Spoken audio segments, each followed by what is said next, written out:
TSG पेश करते हैं 80 शब्द प्रति मिनट की गति से डिक्टेशन। स्टार्ट।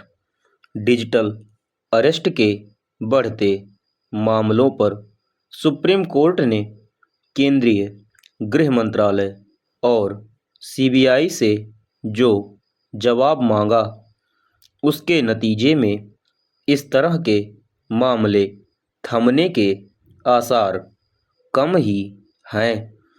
इसलिए कम हैं क्योंकि एक तो लोगों में जागरूकता की कमी है और दूसरे एजेंसियां डिजिटल अरेस्ट का भय दिखाकर ठगी करने वाले अपराधियों तक आसानी से पहुंच नहीं पा रही हैं।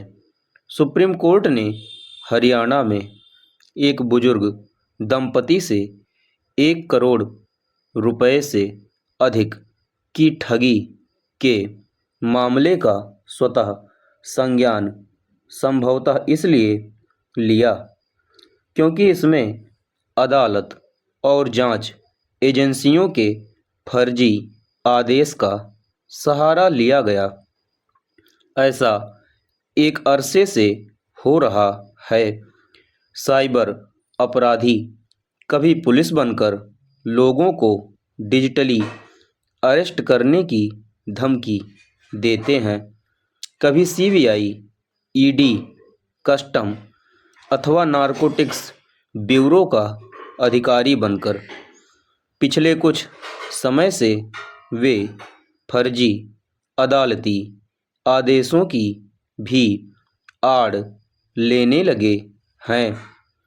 इसका अर्थ केवल यह नहीं कि साइबर अपराधी बेलगाम हैं, बल्कि यह भी है कि लोगों को इसका अनुमान ही नहीं कि कोई एजेंसी किसी को डिजिटली अरेस्ट नहीं करती। यह विडंबना ही है कि डिजिटल अरेस्ट जैसी कोई व्यवस्था न होने के बाद भी साइबर अपराधी लोगों को धमकाकर उगाही करने में सफल हैं। पूर्ण विराम चेंज। जागरूकता के अभाव ने साइबर अपराधियों का काम और आसान कर दिया है। एक से एक पढ़े लिखे और यहाँ तक कि बैंकों और अपराध रोधी एजेंसियों में काम करने वाले भी साइबर अपराधियों के झांसे में आकर लाखों करोड़ों गंवा रहे हैं। हाल में ही मुंबई में साइबर अपराधियों ने एक उद्यमी से 58 करोड़ रुपए ऐंठ लिए। कई मामले ऐसे आए हैं जिनमें लोग हफ्तों तक कथित रूप से डिजिटल अरेस्ट रहे और बैंक से पैसे निकालकर ठगों को देते रहे। समझना कठिन है कि ऐसे लोग पुलिस में शिकायत करना आवश्यक क्यों नहीं समझते। क्या उन्हें उस पर भरोसा नहीं?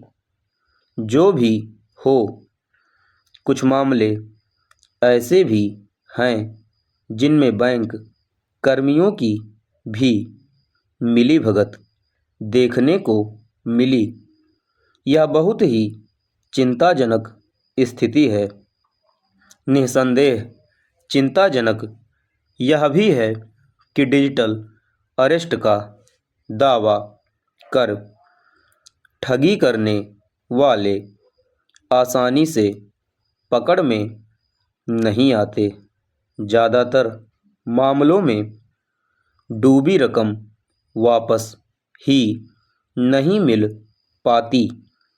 इससे यही पता चलता है कि साइबर ठग अपराध रोकने वाले तंत्र से 4 कदम आगे हैं। होना तो यह चाहिए कि अपराध-रोधी तंत्र इतना सक्षम हो कि साइबर अपराधियों में भय व्याप्त हो। पूर्ण विराम समाप्त।